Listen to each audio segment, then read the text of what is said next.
таза суу менен арык суунун маселесин чечет элек. Чакан ишканаларды чечет элек.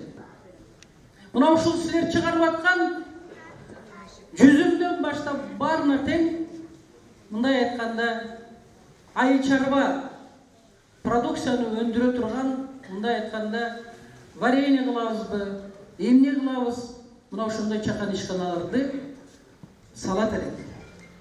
Ошон үчүн урматтуу арабандык жердештер, туугандар, мекендештер, биздин партияда, Азаттыкта Медеткан Шеримкулович өзү баш болуп баратат.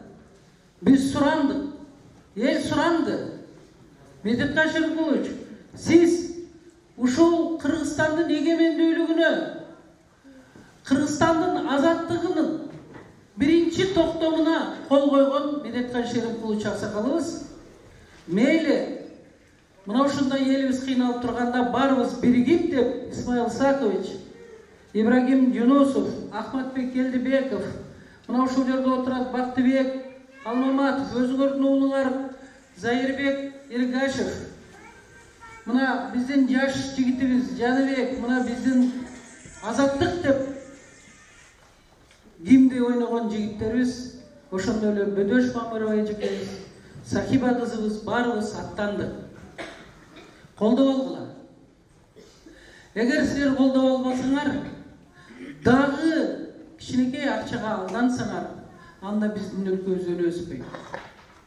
Анткени бийлик элдин колунда. Ал бийлик силерге 3 эле жолу берет.